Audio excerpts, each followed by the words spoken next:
Si on s'intéresse aujourd'hui au financement, c'est parce qu'on sait que les chefs d'entreprise et les dirigeants de PME, donc vous en l'occurrence, c'est une question qui pour vous est aujourd'hui insécurisante. Et c'est la raison pour laquelle on s'y est intéressé.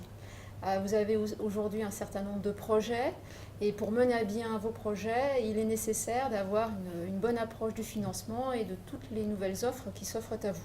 Par ailleurs, je crois qu'aujourd'hui, vous entendez parler de termes dans tous les sens, de crowdfunding, on vous parle d'émissions obligataires, et tous ces produits-là, vous vous dites, est-ce que c'est vraiment fait pour moi et comment est-ce que je peux faire pour y avoir accès?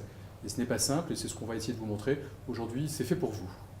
Alors, nos convictions dans ce domaine, c'est qu'il ne faut pas avoir une offre packagée à proposer à vous, chefs d'entreprise. Je crois que vous êtes tous différents, vous avez des valeurs, vous avez des cultures financières différentes, vous avez aussi des entreprises qui n'ont pas les mêmes potentiels et des projets différents. Je crois que tout ça fait des combinaisons qu'il faut respecter, auxquelles il faut s'adapter, et c'est ça que nous savons faire.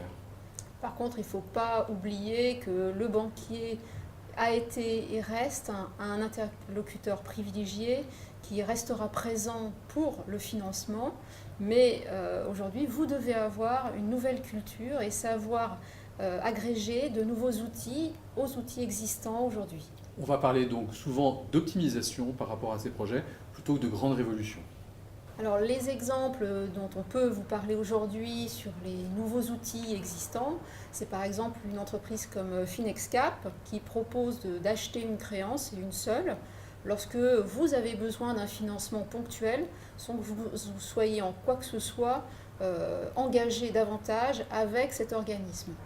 On pourrait citer également le fait que les PME et les ETI peuvent désormais avoir accès à des émissions d'obligations sèches, soit de manière individuelle, soit de manière mutualisée, et pour des montants relativement significatifs et avec des remboursements in fine, alors que c'était plutôt l'apanage de plus grands groupes par le passé.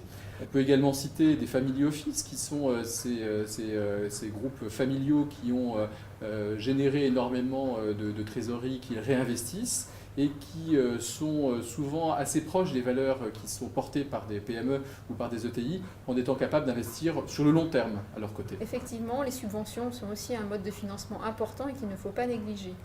Vous avez peut-être la chance de bénéficier par votre implantation géographique, par votre projet, d'une subvention. Il faut vraiment faire une analyse des subventions potentielles pour voir si vous pouvez en bénéficier.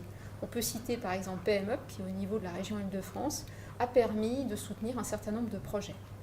Alors après, l'idée, c'est de faire ça dans le temps, parce qu'on ne mène pas ce genre de projet en un jour, on y va progressivement. Et puis surtout, effectivement, on va s'apercevoir qu'il y a un plan d'action à mener à la fois en termes de communication financière, comment est-ce que vous pilotez, comment est-ce que vous pouvez piloter demain, mieux rendre compte à qui et comment. Le deuxième élément, c'est de travailler aussi sur les actifs du projet et de l'entreprise mobilisables pour faciliter le financement. Et puis aussi, bien évidemment, passer à l'acte par rapport aux différentes parties prenantes qu'on a identifiées, sans doute dans le temps, parce qu'il y en a certaines qu'on peut mobiliser tout de suite, d'autres sur lesquelles il faudra attendre un certain nombre de choses, de points. Et donc, tous ces éléments vous permettront de conforter le financement de votre entreprise.